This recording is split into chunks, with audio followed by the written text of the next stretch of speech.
Hello, and welcome to Color Commentary. I'm TJ, your average fan, and I'll be talking to you today about a movie, A Quiet Place, Day One. Let's get into it, shall we? Spoilers! Okay, so I gotta say right off the bat, I enjoyed this movie. At first, I wasn't sure. I'll be honest, I wasn't sure. But I think it was fairly good. We got Lupita Nyong'o playing a character named Sam, and she has cancer, terminal cancer, and she's in a hospice center in like upstate New York, where she used to live in Harlem. And so she got a bad attitude because, of course, most people that go through that are having a bad attitude because they're dying, and it's hard to be happy when you know that's the end outcome of your life. So this is all before the aliens attacked and all the things that went on in The Quiet Place 1 and 2. So her and her hospice group are going to the city to see a show. She thought they were going to the movies. They ended up going to a marionette show. But she liked it. It was kind of cool. But at the same time, that's what got her a little emotional with all of what was going on. And so she went outside, and then that's when the attack happened. That's when that they kind of show you like police sirens going off, tanks rolling down the street, and you're not thinking about it too hard.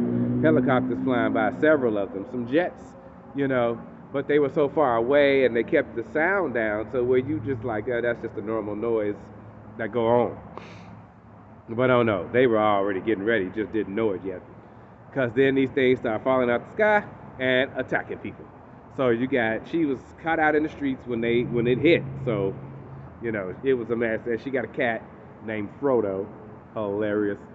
So, yeah, it's her and this cat running around trying to survive now and trying to be quiet away from these aliens running through. But because she's terminally ill and she like, I don't really have much to live for, she was, from the beginning of the movie, was hell-bent and determined to go to Harlem to this pizzeria named Patsy's to have a slice of pizza because she wanted some good pizza. She said they don't get good pizza out there in the burbs. So even with all that was going on, she decided she was going to get pizza. She lost her nurse. He died trying to cut off the generator that was making noise. That was messed up because he was a good guy, So then that was like, well, he ain't gonna stop her from going, so she's going to get this pizza. Be damned. So yeah, she went on her way. She ran into a couple of kids that was hiding under a fountain, so the water was protecting them from the sound. And then they had government helicopters flying overhead that was making the aliens chase them because, they all about the sound, but telling everybody to go to the seaport so they can get on boats because things can't swim to try to get, evacuated. But she was going the opposite direction. She was going to get this slice of pizza. Kind of find out after she ran into this other dude that her cat found that was from Britain.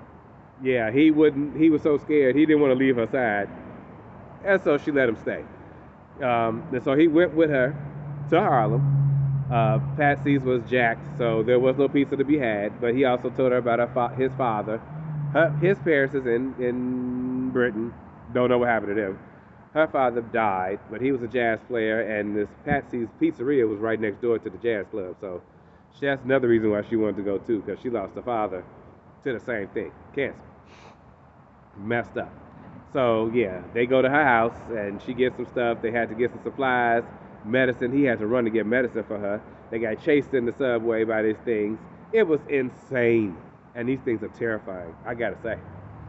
So at the end of the day, she finally decided after he helped her, live a little because she had pretty much gave up on life anyway, that he was going to be the one to take care of her cat. She gave him her sweater and her cat and helped him get to the boats. So she made all this noise on these cars, setting off alarms and everything to get the things to chase her while he ran toward the dock, but he kicked a piece of metal, so they started chasing him again, but he made it. He made it into the water and onto the boat. Yeah. She survived that part of it, but then she went on back to Harlem.